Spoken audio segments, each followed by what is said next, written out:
오늘 우리에게 주시는 하나님의 말씀은 구약성경 에스겔서 14장 1절에서 6절까지 말씀입니다. 구약성경 1167페이지에 있습니다. 에스겔서 14장 1절에서 6절까지 우리 함께 같이 한 목소리로 읽습니다. 이스라엘 장로 두어 사람이 나와 내 앞에 앉으니 여호와의 말씀이 내게 임하여 이르시되 인자야, 이 사람들이 자기 우상을 마음에 들이며 죄악의 걸림돌을 자기 앞에 두었으니 그들이 내게 묻기를 내가 조금인들 용납하랴. 그런즉 너는 그들에게 말하여 이르라. 나 주 여호와가 말하노라. 이스라엘 족속 중에 그 우상을 마음에 들이며 죄악의 걸림돌을 자기 앞에 두고 선지자에게로 가는 모든 자에게 나 여호와가 그 우상의 수효대로 보응하리니 이는 이스라엘 족속이 다 그 우상으로 말미암아 나를 배반하였으므로 내가 그들이 마음먹은 대로 그들을 잡으려 함이라. 그런즉 너는 이스라엘 족속에게 이르기를 주 여호와의 말씀에 너희는 마음을 돌이켜 우상을 떠나고 얼굴을 돌려 모든 가증한 것을 떠나라. 아멘. 지난주에는 여러분 종교와 복음에 대해서 말씀을 드렸습니다. 다른 말로는 율법과 복음이라고 할 수 있죠. 율법과 복음은 다른 것입니다. 율법은 자신의 의지와 노력으로 하나님의 말씀을 실천하여 자기 스스로 구원을 얻으려고 하는 자세입니다. 복음은 우리의 구원을 위해 하나님이 하신 일을 믿고 하나님을 전적으로 의지하는 것입니다. 그래서 종교, 율법은 자기를 의지한다는 측면에서 복음과는 전혀 다른 것입니다. 한편으로 종교, 율법은 우상숭배적인 요소가 있는 것이라고 말씀을 드렸습니다. 많은 사람들이 교회를 다니고 있지만 실제로는 복음에 의해서 삶을 살아가는 것이 아니라 종교적인 삶을 살아가는 그런 경우가 많이 있습니다. 하나님이 나를 사랑하신 것, 하나님이 나를 위해 하신 일을 의지하는 것이 아니라 자기의 행위를 선하게 하려고 끊임없이 애쓰면서 자기 노력을 의지하는 그런 경향들이 있습니다. 사람은 본능적으로 종교적이 되려고 합니다. 본능적으로 율법적으로 돌아가려고 하는 그런 기질이 있습니다. 그래서 내 안에 종교적인 마음이 올라오는 것을 깨닫고 다시 복음을 되새기고 하나님이 나를 위해 하신 일을 의지하는 하나님을 믿음으로 받아들이는 이것이 끊임없이 우리 안에서 일어나야 하는 과정이라고 말씀을 드렸습니다. 오늘은 우상 숭배에 대해서 말씀을 나누려고 합니다. 성경에서 가장 큰 죄가 우상 숭배라고 말씀하고 있습니다. 근본적인 죄가 우상 숭배입니다. 10계명에 보면 1계명에도 너는 나 외에 다른 신을 내게 있게 말지니라 말씀하시고 2계명에는 하나님의 형상을 땅에 있는 것이나 또 땅 위에 있는 것이나 땅 아래 물속에 있는 것이나 어떤 형상으로도 만들지 말고 그것들에게 절하지 말고 섬기지 말라고 하십니다. 그래서 1, 2계명이 다 우상 숭배와 관련된 말씀이죠. 바울은 로마서 1장에서 사람들이 모든 세상 사람들이 다 죄인이다라고 하는 것을 지적하면서 가장 먼저 이런 이야기를 합니다. 하나님의 능력과 신성이 분명히 이 자연 피조물 속에서 보이는데 사람들이 하나님을 영화롭게도 하지 않고 하나님께 감사치도 않고 하나님을 썩어질 사람과 새와 짐승과 기어다니는 동물의 우상으로 바꾸었다 이렇게 말합니다. 바울이 이 세상의 모든 죄악들을 언급하면서 그 죄의 핵심으로 지적하는 것이 바로 우상 숭배입니다. 열왕기에서 보면 이 이스라엘의 역사가 기록되어 있습니다. 이스라엘이 남북으로 나누어 지고 나서도 북이스라엘, 남유다의 역사를 쭉 기록하고 있으면서 각 왕들의 사적을 이야기하고 각 왕들의 사적이 끝날 때마다 어떤 말들을 반복해서 사용하고 있는데요. 북왕국에 그 21명의 왕이 있었는데 그 왕들에 대해서 평가를 내리면서 뭐라고 하냐면 그가 여로보암의 죄에서 떠나지 아니하였다 이렇게 말합니다. 이 여로보암의 죄가 뭐냐 하면 북이스라엘을 세우고 나서 이스라엘에 있는 사람들이 남쪽의 유다 예루살렘으로 하나님을 예배하러 내려가니까 야 거기 예배하러 내려갈 필요가 없다.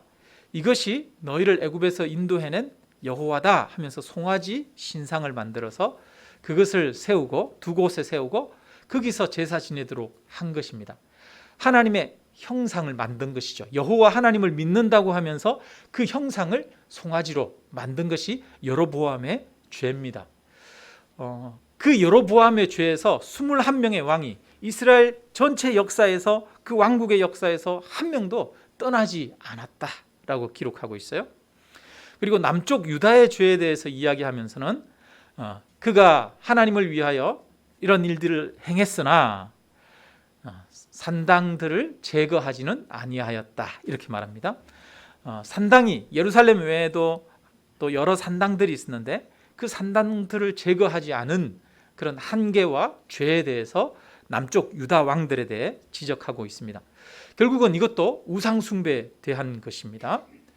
이렇게 해서 결국은 BC 722년에 북쪽 이스라엘이 아수르에 의해서 멸망하고 남쪽 유다가 BC 586년에 바벨론에 의해서 멸망하는데 결국은 그 원인은 그들이 하나님을 떠나고 우상을 숭배한 것이다 이렇게 말씀하고 있습니다.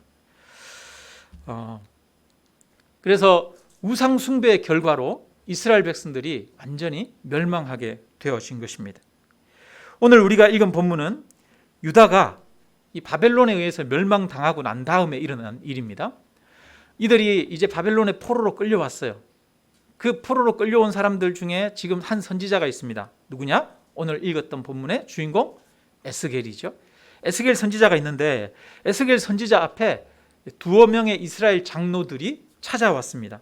1절에 보니까 이스라엘 장로 두어 사람이 나와 내 앞에 앉으니 에스겔 선지자한테 묻고 싶은 거죠. 지금은 굉장히 큰 위기 가운데 있습니다. 포로로 끌려왔어요. 어디 가서 살아야 될지, 뭐 하고 뭐 먹고 살아야 될지 모든 것이 다 어렵고 힘든 그런 위기 가운데 있습니다. 어떻게 해야 될지 몰라서 하나님을 의지하는 마음으로 하나님한테 묻고 싶은 마음으로 이 에스겔 선지자 앞에 나와서 앉은 거예요. 우리가 어떻게 해야 되겠습니까? 우리가 뭐 먹고 살아야 되겠습니까? 우리가 어디로 가야 되겠습니까? 이런 거 막 묻는데 하나님이 이 에스겔에게 말씀을 주셨어요. 3절 우리가 한번 읽어봅니다. 인자야, 이 사람들이 자기 우상을 마음에 들이며 죄악의 걸림돌을 자기 앞에 두었으니 그들이 내게 묻기를 내가 조금인들 용납하랴. 지금 선지자 앞에 나와 있는데 이들이 하나님 앞에 묻고 있어요. 우리가 어떻게 하면 좋겠습니까? 무슨 일을 해야 됩니까? 우리는 어떻게 살아야 됩니까? 이제 이런 거 묻고 있는데 하나님은 그들의 마음속에 우상을 가지고 있다. 그러니 내가 그들에게 대답하겠느냐 이렇게 묻고 있습니다. 그 우상이 무엇인지 말하지는 않지만 그들의 마음속에는 하나님보다 더 지금 의지하는 어떤 우상이 있는 거예요. 하나님 앞에 물으려고 나가면서도 하나님을 하나님으로 인정하지 않고 또 하나님을 절대자로 온전히 신뢰하지 못하는 그 모습이 그들 안에 있는 것입니다. 그래서 하나님은 너희는 마음을 돌이켜 우상을 떠나고 얼굴을 돌려 모든 가증한 것을 떠나라 이렇게 요구하고 계십니다. 이스라엘 장로들에게 지금 중요한 문제는 여러 가지 자기들의 절박한 상황 속에서 생존의 문제였습니다. 그런데 하나님이 지금 이스라엘 백성들에게 초점을 맞추는 문제는 이스라엘 백성들이 요구하는 그 문제가 아니었습니다. 하나님이 이스라엘 백성들에게 초점을 맞추는 것은 그들 안에 있는 우상을 제거하는 것이었습니다. 하나님의 관심은 이스라엘 백성들이 죄에서 돌이키고 전심으로 하나님만을 의지하며 나아가는 것이었습니다. 하나님의 관심은 이스라엘 백성들 그 안에 있는, 마음 안에 있는 우상을 제거하는 것이었습니다. 그래서 우상을 제거하는 것이 너무나 중요한 일이죠. 성경에서 십계명에서도 그렇고 우상을 섬기지 말라고 하고 이스라엘 백성들의 역사를 기록하면서 그들이 빠졌던 죄악이 항상 우상 숭배였다는 것을 이야기합니다. 그래서 우상을 제거하는 것은 그리스도인의 삶에 있어서 너무나 중요한 일입니다. 우리가 잘 사는 것보다, 또 일에서 성공하는 것보다, 자녀를 잘 낳아 기르는 것보다, 우리가 건강하고 오래 사는 것보다 더 중요한 것이 바로 우리에게서 우상을 제거하는 것이다 라고 하나님은 말씀하고 있습니다. 예전에 우리나라의 이 초등학교, 중고등학교에 단군상을 세우는 그런 일들이 많이 있었어요. 그때 기독교계에서 야, 학교에다가 왜 단군상을 세우냐, 단군을 믿는 것은 그 신을 믿는 거 아니냐, 우상 아니냐, 그래가지고 교계에서 많이 문제 제기를 했죠. 그때 가끔은 그런 일들도 있어요. 학교에 단군상을 세워놨는데 밤중에 누군가가 가가지고 단군상 목을 톱으로 잘라버리는 경우, 여러분 기억나십니까? 그래가지고 언론에 막 나오고 난리가 났었어요. 한편으로 기독교인들은 이 단군상 세우면 안 되지, 우상을 제거해야지, 이렇게 생각했을 수 있습니다. 또 어떤 기독교인들은 산이나 절에 가가지고 이 불상이나 석상들이 이렇게 있으면 그 길을 뭐 이렇게 낙하를 칠한다거나 아니면 뭔가로 훼손한다거나 이런 파괴하는 이런 일들이 있기도 했죠. 예전에 우리나라의 선교 단체가 어디 해외에 그 절에 해외 선교하러 단기 선교하러 갔다가 어떤 절에 가서 그 절에서 땅밟기 기도를 한 사람들이 있어요. 가가지고 땅밟기 기도라 그러면서 이스라엘 백성들이 여리고성이 무너지도록 여리고성을 돌면서 막 기도했던 것처럼 그들이 그 우상이 무너지도록, 우상을 숭배하는 그것이 사라지도록 그 땅에 가가지고 그 절에 가가지고 절 마당을 밟으면서 막 손잡고 돌면서 거기서 기도하고 이러는 행위들을 해가지고 또 무리를 일으킨 적도 있었습니다. 얼마 전에도 그런 일이 있었죠. 올해 4월 초파일 때, 석가탄신일 때 서울에서 그 불교 행사를 하는데 거기에 일부 기독교인들이 와가지고 팻말을 들고 예수 천국 불신지옥 그러면서 막 소리 지르고 이랬던 적이 있었어요. 여러분, 이게 잘하는 겁니까? 잘못하는 겁니까? 이게 진짜로 우상을 제거하는 겁니까? 우리도 한번 생각해 볼 필요가 있습니다. 오늘날은 이런 행동들은 아주 위험한 행동입니다. 옛 시대에는 전쟁을 하고 나서 정복을 하면 정복한 그 땅에 있는 우상들은 회파하기도 하고 그랬어요. 그런데 오늘날은 비록 그 땅을 정복했을지라도 거기에 있는 여러 가지 우상들을 회파하면 안 돼요. 왜? 오늘날은 그런 것들을 문화재로 여기기 때문에. 그래서 일반 사회 법적으로 그런 것들을 훼손하면 그것은 문제가 되는 것이죠. 또 함부로 타 종교의 신상을 훼손하는 것은 갈등을 일으키고 오히려 복음 전파의 길을 막는 그런 효과가 나타나게 됩니다.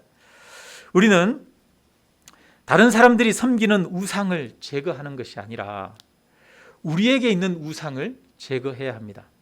하나님은 이 바벨론의 포로로 끌려간 사람들에게 야, 너희는 바벨론에 있는 모든 우상을 제거하라 이렇게 얘기하지 않습니다.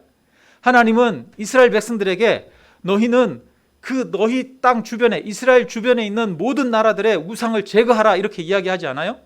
하나님이 가나안 땅의 우상을 제거하라고 했지만 그 가나안 땅의 우상은 이스라엘 백성들이 정복해서 사는 땅이었어요.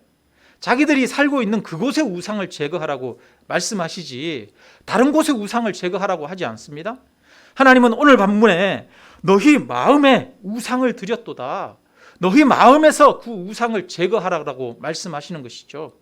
오늘날 우리가 제거해야 할 우상은 밖에 있는 우상이 아닙니다. 저 절에 있는 우상이 아닙니다. 우리 안에 있는 우상을 제거해야 하는 것이죠. 성도님들 중에는 나는 우상이 없는데요?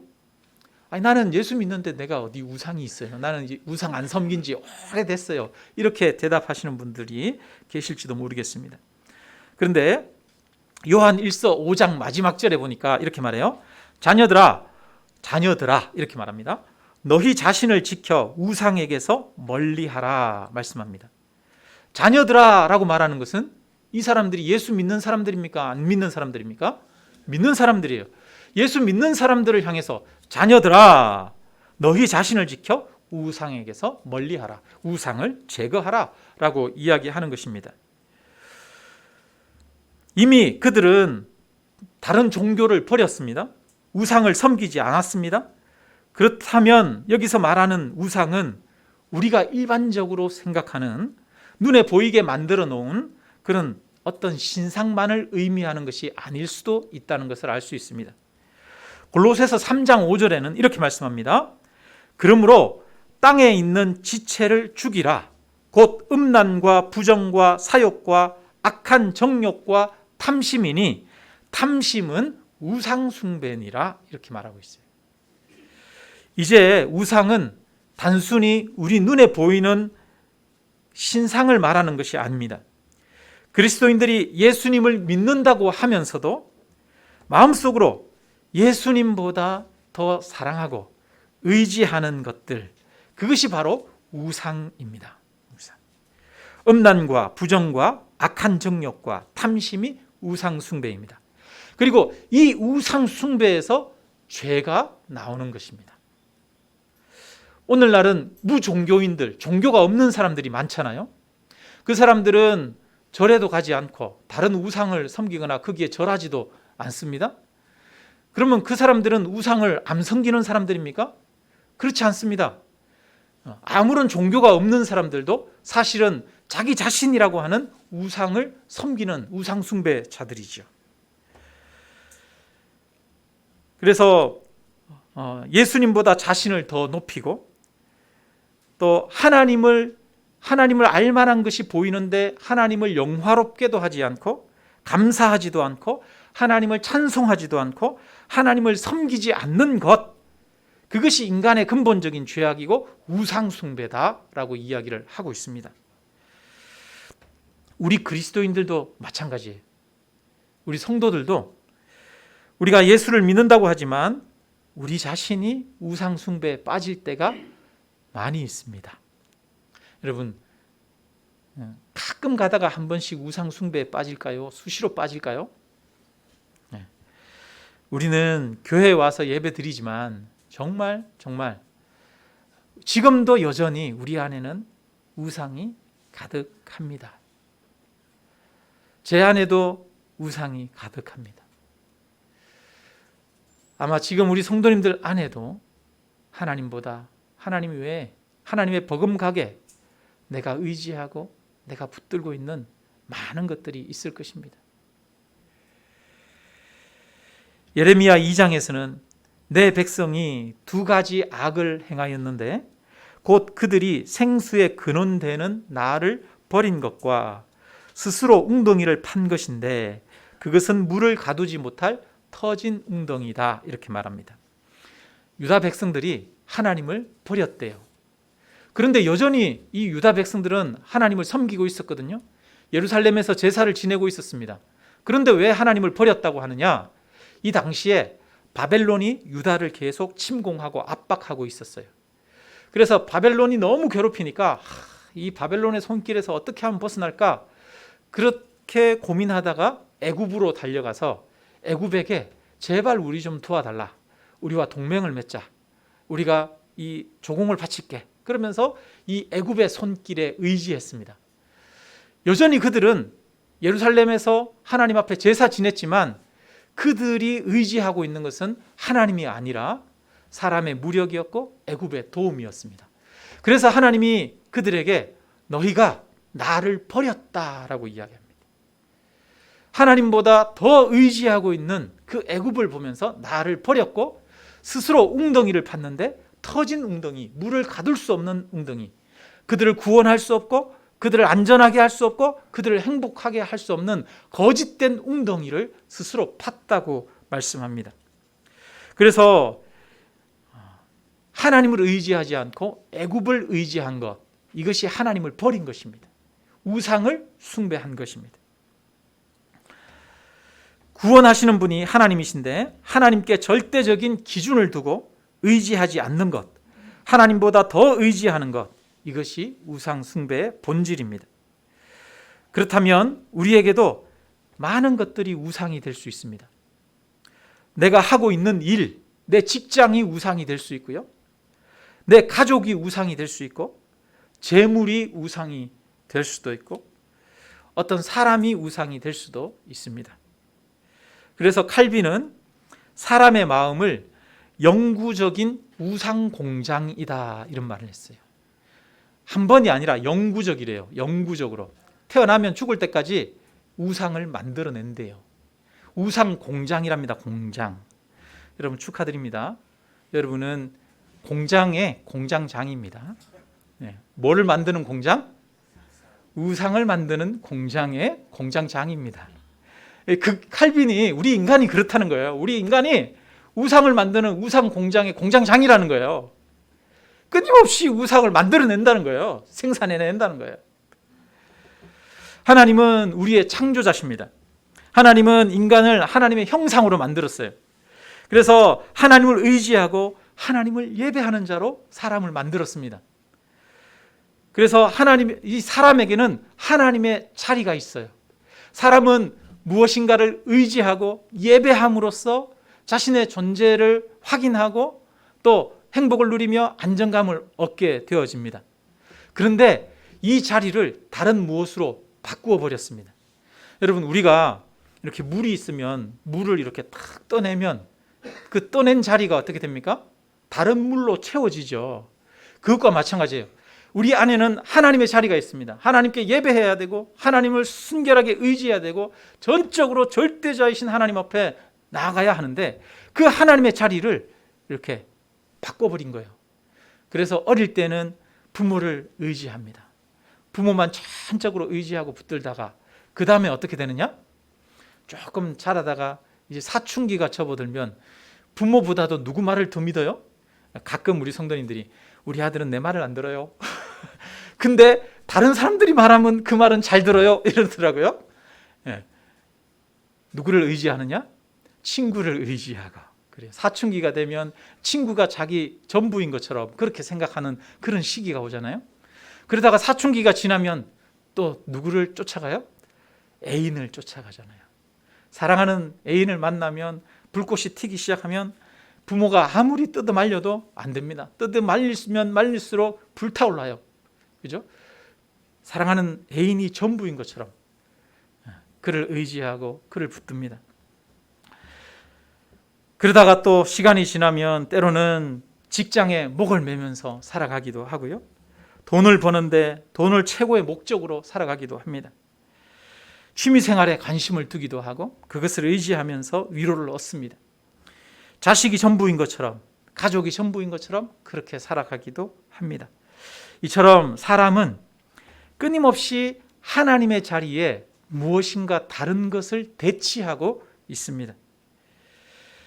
무엇인가를 의지하고 그것을 삶의 의미로 생각하고 가장 소중하게 생각하는 어떤 것들을 품고 살아갑니다. 그래서 사람은 항상 영구적으로 우상 공장이다 말하고 있습니다. 여러분, 내 안에 우상이 있을까요, 없을까요? 모든 사람들 안에 우상이 끊임없이 생겨나고 자리 잡고 있습니다. 하나님이 아브라함에게 찾아오십니다. 아브라함에게 오셔서 네가 100세의 아들을 낳을 것이다 말씀하셔서 100세의 아들 이삭을, 약속의 아들 이삭을 낳았어요. 그런데 그 아들이 커가는데 하나님이 다시 아브라함에게 찾아오십니다. 너 아들 독자 이삭을 모리아 산에 가서 하나님 앞에 번제로 제물로 드려라. 아브라함이 그 말씀을 듣고 이삭을 데리고 모리아 산으로 갑니다. 그래서 거기에서 아들 이삭의 손발을 결박하고 칼을 들어서 아들을 찔러 죽이려고 했습니다. 그때 하나님이 아브라함을 급하게 막으십니다. 아브라함아, 아브라함아, 내 손을 그 아이에게 대지 말라. 그러면서 말씀하십니다. 네가 네 아들, 네 독자까지도 아끼지 아니하였으니 내가 이제야 네가 하나님을 경외하는 줄 아노라 라고 말씀하십니다. 하나님을 경외하는 것은 하나님 앞에서는 독자까지도 아끼지 않는 것입니다. 하나님을 가장 소중하게 생각하는 것이 하나님을 경외하는 것이다 라고 말씀하십니다. 하나님보다 더 아끼는 것이 없고 하나님보다 더 소중하게 여기는 것이 없는 것, 이것이 바로 하나님을 경외하는 것입니다. 하나님을 예배하는 것이고 하나님을 섬기는 것입니다. 그래서 하나님은 우리가 우상을 버리고 하나님을 경외할 것을 요구하십니다. 여러분, 이것이 쉬워요? 어려워요? 어렵잖아요. 어렵잖아요. 얼마나 어렵습니까? 독자 이삭을 모리아산에서 번제로 드리라고 그래요. 독자 이삭을 모리아산에서 드릴 때 그가 얼마나 가슴이 찢어지고 아팠겠습니까? 이삭이 사라진다면 자신의 존재의 의미가 없어지고 자신의 인생의 삶은 가치 없어질 것 같고 허무해질 것 같고 얼마나 마음이 아프고 걱정되고 그랬겠습니까? 여러분, 우상을 제거한다는 것은 결코 쉬운 것이 아니라고 하는 것을 알 수 있어요. 하나님만 의지한다는 것은 결코 쉬운 것이 아니라는 것을 알 수 있습니다. 이스라엘 역사에서 항상 떠나지 못했던 것이 우상입니다. 우리가 하나님을 믿는다고, 그리스도를 믿는다고 말하지만 정작 우리 안에는 버리지 못하는 우상들이, 여러 가지 것들이 있을 수 있습니다. 이것을 내가 내려놓고 내 마음에 의지하지 않기에는 너무나 힘든 거죠. 그래서 그것을 부여잡고 내려놓지 못하고 있는 이런 것들이 있을 수 있습니다. 원래 우상은 아무 힘이 없는 거죠. 우상은 금이나 은, 나무나 돌을 가지고 사람들이 새겨서 만든 것입니다. 그것이 무슨 힘이 있겠어요? 나무를 가지고 와서 우상을 만들어요. 그리고 그 남는 나무는 잘라서 불태워 버리고 땔감으로 씁니다. 그러면 그 우상은 사실은 아무것도 아니죠. 그런데 그 앞에서 엎드리고 절하다 보면 그 우상이 힘을 가지게 되지 않습니까? 내가 그 우상에게 힘을 부여하는 거예요. 내가 그 우상을 의지함으로써 내가 그 우상에게 힘을 부여하는 것이죠. 그런데 그렇게 내가 우상에게 힘을 부여하기 시작하면 그 우상에게 종속되어지기 시작합니다. 우상의 노예가 되어지고 매이게 되어지는 것이죠. 내가 힘을 부여할 때 그런 거예요. 그래서 그것은 가짜 힘이고 거짓 힘이죠. 옛날에 우리나라도 보면 미신을 많이 믿을 때 이사 가려면 이사도 함부로 못 갔잖아요. 우리는 이사 갈 때 가장 날씨 좋고 또 시간적인 여유되고 또 하나 조건이 손 없는 날이 아니죠. 우리 그리스도인들은 손 없는 날 안 따지잖아요. 우리는 이사 비용 싼 날 이런 거 따지잖아요. 그렇게 해서 이사 가는데 세상 사람들은 손 없는 날 그렇게 해서 날 받아가지고 이사 가고 그렇게 하지 않습니까? 집에 가가지고 벽에 이렇게 못 하나 박는 것도 조심스러워서 이런데 잘못 못 박으면 사람이 아프다더라. 가족에 병고가 생긴다더라. 그래서 못 하나 박는 것도 조심스러워하고 못 박지 않습니까? 사람이 무엇인가 의지하게 되면 거기에 매이게 되는 거죠. 종속이 되어지는 겁니다. 우리도 하나님 외에 다른 것을 의지하게 되면 그것이 우리의 삶을 종속시키고 우리의 삶을 휘두르고 그것이 우리의 삶을 또 때로는 기쁘게 하다가 때로는 그걸로 인해 좌절하게 하고 절망하게 하고 화나게 하고 그렇게 우리의 삶을 휘둘러 버리는 것이죠. 그래서 사람들은 내가 의지하는 그것에 매입니다. 돈에 의지하면 돈에 매이게 되고 사람을 의지하면 사람의 말 한마디 칭찬 한마디에 매이게 되고 취미생활이 지나치면 거기에 매이게 되고 자신의 지위를 의지하면 그 지위에 매이게 됩니다. 사람은 그것을 통해 기쁨을 누리기 위해 그것을 의지하지만 그 의지가 정도를 넘으면 매이게 됩니다. 우리는 어떤 것이 필요해요. 돈도 필요하고 사람도 필요하고 내 가족도 필요하고 여러 가지 것들이 필요합니다. 필요한데 그것을 필요 이상으로 의지하면 그것이 우상이 되는 것이죠. 그 균형을 맞추는 것이 굉장히 어렵습니다. 사람은 하나님만을 절대적으로 의지해야 됩니다. 하나님만을 절대적으로 의지할 때 우리를 속박하는 다른, 내가 의지하는 다른 것들에 대해서 균형을 찾을 수 있습니다. 제 위치를 찾을 수 있습니다. 하나님만을 절대적으로 내가 붙들고 의지할 때 가족과의 관계가 제 위치를 찾을 수 있고요. 물질에 대한 관점이 제 위치를 찾을 수 있고요. 여러 가지 일에 대한 관점이 자기 위치를 찾을 수가 있습니다. 그래서 하나님만을 절대적으로 의지할 때 재물에서도 사람에게서도 일에서도 참된 평안과 자유를 얻을 수 있습니다. 그래서 우리는 하나님보다 더 의지하고 있는 우상을 제거해야 합니다. 우리 안에 있는 우상을 제거해야만 우리는 참된 평안과 행복과 안식을 누릴 수 있습니다. 하나님만을 절대적으로 의지해야만 참된 안식을 누릴 수 있습니다. 그래서 우리 안에 하나님 외에 내 안에 다른 우상이 없는지 우리는 점검해 보아야 합니다. 지금 이 포로로 끌려온 이스라엘 백성들이 에스겔 선지자 앞에서 물으면서 어디로 가야 할지 그것을 찾기를 원했어요. 그래서 안식을 얻고 평안을 얻기를 원했습니다. 그때 하나님은 먼저 말씀하십니다. 너희 안에 우상이 가득하다. 너희 안에 우상을 제거하라 라고 말씀하십니다. 포로로 끌려온 이스라엘 백성들이 살 수 있는 길은, 그들이 안전한 길, 그들이 행복한 길, 안식을 누릴 수 있는 길은 그들 안에 있는 우상을 제거하고 하나님을 의지하는 길이었습니다. 마찬가지로 우리도 우리 안에 있는 우상을 제거해야 합니다. 그러면 내 안에 있는 우상이 무엇인지 알아차려야 되잖아요. 여러분, 대부분 사람들은 우리는 이렇게 기도하면서 하나님 앞에 이런 것들이 내 우상이었구나, 내가 의지하고 있는 것들이구나, 이런 것들을 이제 깨닫기도 하죠. 그뿐 아니라 또 순간순간 삶에서 살아가다 보면 우리 안에 우상이 무엇인지 깨달을 수 있는 그런 상황들이 있습니다. 우리가 자주 만약에 이게 있었으면 좋겠다, 이것만 있으면 정말 행복할 텐데 이렇게 생각하잖아요. 로또만 맞으면 행복할 텐데 이런 생각하십니까? 만약에 그렇다면 뭐가 우상이에요? 이것만 있으면 내가 행복할 텐데, 이것만 해결되면 되는데. 여러분, 그 상황 속에서 우상은 뭐냐면 내가 의지하는 그것, 나에게 행복을 줄 것처럼 생각하는 그것이 우상입니다. 여러분, 이것만 있으면 행복할 텐데 해서 그것만 나한테 주어지면 그때부터는 불행 끝, 행복 시작입니까? 그게 주어져도 또 다른 불행이 시작됩니다.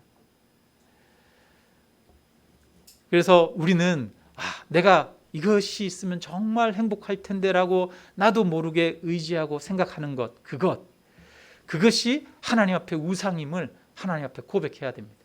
그럴 때 하나님, 내가 지금도 또 이것을 의지하고 있습니다. 하나님, 내가 이것을 의지하지 않고 하나님만 의지합니다. 다시 하나님 앞에 내려놓고 회개하는 것이 필요한 것이죠. 또 반대로 우리를 힘들게 하거나 분노하게 하는 것이 있다면 그것이 무엇인지 살펴볼 필요가 있습니다.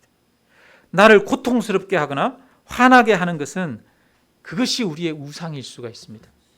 나를 고통스럽게 하고 화나게 하는 이유는 내가 거기에 마음을 두기 때문에 화가 나는 거예요. 좌절감이 느껴지는 겁니다. 예를 들어 볼까요? 어떤 친구가 있는데 어떤 한 사람이 친구한테 막 욕을 얻어먹었어요. 친구가 막 욕을 하고 모함을 하는데도 별로 화를 안 내요.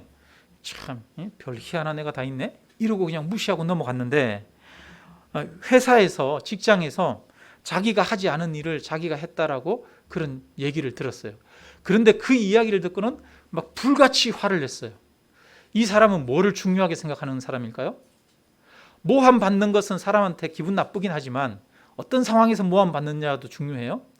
이 사람이 회사에서 다른 사람에게 모함을 받는 것에 대해서는 예민하게 반응합니다. 왜? 이 사람은 자기의 일을 지금 너무나 중요하게 생각하고 있기 때문에, 자기가 회사에서 승진하고 여기에서 인정받고 여기에서 성공하는 것이야말로 자기의 행복을 보장하는 것이라고 생각하기 때문에, 그래서 이 회사의 자기 일에 목매달고 있고 그것을 너무나 중요하게 생각하고 있기 때문에 회사에서 자기를 가치 없게 평가하는 그런 평가들에 불같이 화를 내게 되는 것이죠. 그럴 때 자기의 일이, 자기 회사 그것이 자기에게는 우상임을 깨달아야 합니다. 그리고 하나님 앞에 다시 회개하면서 기도할 수 있습니다. 하나님, 내가 가진 모든 것은 그리스도의 사랑과 희생으로 말미암아 받은 은혜의 선물인 줄로 믿습니다. 내 노력과 힘으로 얻은 것이 아니라 하나님의 은혜로 주신 것입니다. 이 직장이 나를 안전하게 하는 것이 아니라 하나님이 나를 안전하게 하시고 나의 필요를 공급하십니다.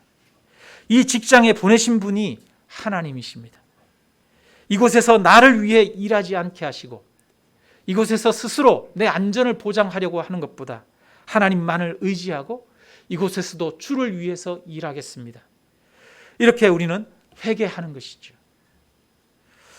또 다른 예를 듭니다. 한 사람이 이제 아이를 대하는데, 자기 자녀를 대해요. 자기 자녀가 말을 안 들어. 뭔가를 시켰는데 뭐 말도 안 듣고 시키는 대로 하지도 않고, 그런 아들이 있어요. 근데 그 아들에 대해서 막 불같이 화를 내거나 그러진 않아요. 그런데 그 아들이 어느 날 자기가 취미생활로 이렇게 모아놓은 물건이 있는데 그 물건을 만졌어요. 그래서 그것을 무너뜨렸어요. 그랬더니 막 불같이 화를 내는 거예요. 이 사람은 뭐를 중요하게 여겨요?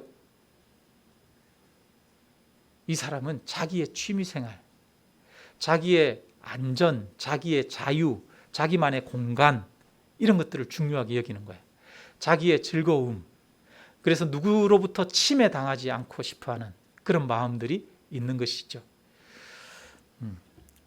그런 내용들이 보면 오늘 주보에 이 추구하는 것과 나타나는 현상이라고 해서 이렇게 써져 있어요. 여러분 한번 자세히 이거 다 설명하지를 못해서 이해하기가 좀 어려울 수도 있지만 한번 살펴보시기 바랍니다. 그래서 자기가 정말 추구하는 것이 있을 수 있어요. 그 내면에서 정말 무엇을 추구하느냐에 따라서 무엇에 대해서 좌절하고 무엇에 대해서 절망하고 화를 내는가가 드러납니다. 그래서 내가 어떤 화내는 상황, 내가 어떤 절망하는 상황 속에 닥칠 때 내가 어떤 것을 원하는구나, 내 마음에 무엇을 추구하고 있구나, 나는 이런 것들을 중요하게 여기는 사람이구나, 그것들을 발견할 수 있는 거예요. 어떤 사람은 영향력 있는 인물이 되고 싶어하고 힘을 가지고 싶어합니다. 그런데 어떤 사람들은 사람들로부터 인정받는 것을 좋아합니다. 칭찬받는 것을 좋아합니다. 어떤 사람들은 자기만의 자유를 누리는 것에 그것을 중요하게 생각하는 사람이 있습니다. 어떤 사람은 자기가 계획한 대로 되는 것, 그것에 대해서 또 중요하게 생각하는 사람들이 있습니다. 그래서 각자가 자주 빠지는 우상이 달라지는 거예요. 우리는 이렇게 우리 안에 자기 자신의 자기가 어떤 것들에 즐거워하고 어떤 것들에 또 좌절하고 절망하는지, 이런 것들을 살펴봄으로써 우리 안에 내가 무엇을 의지하고 있는지, 내 안에 우상이 무엇인지 깊이 성찰해 볼 수 있습니다. 바라기는 저와 여러분이 우리 안에 있는 우상, 내 안에 있는 우상을 깊이 성찰해 보시기를 주님의 이름으로 축원합니다. 그래서 우리 안에 있는 우상들을 하나님 앞에 하나하나 내려놓아야 됩니다. 그리고 하나님만이 나의 구원자십니다. 내 영혼의 진정한 안식처이십니다. 이것을 하나님 앞에 회개함으로 고백하고 하나님을 날마다 붙들 때 우리는 참된 자유와 평안과 행복을 누릴 수 있습니다. 말씀을 마칩니다. 우상을 제거하는 것은 믿지 않는 사람들만 해야 할 일이 아닙니다. 우상을 제거하는 것은 바로 하나님을 믿는 그리스도인들 안에서 일어나야 하는 작업입니다. 하나님 외에 하나님을 대적하여 높아진 모든 것들이 낮아져야 합니다. 아브라함이 이삭을 사랑하고 이삭을 하나님보다 소중하게 여기던 그 마음들이 낮아져야 합니다. 저와 여러분의 마음 가운데 우상이 제거되어지고 그리하여 다른 모든 것들이 있어야 할 자리를 제 자리를 찾게 되는 그런 역사가 있기를 주님의 이름으로 축원합니다. 우리에게 참된 행복과 기쁨을 주는 것은 오직 하나님뿐임을 믿고 하나님만을 신뢰하며 온전히 의지함으로 삶의 평안과 안식을 진정으로 누릴 수 있는 그런 참 그리스도인으로 성장해 가기를 주님의 이름으로 축원합니다.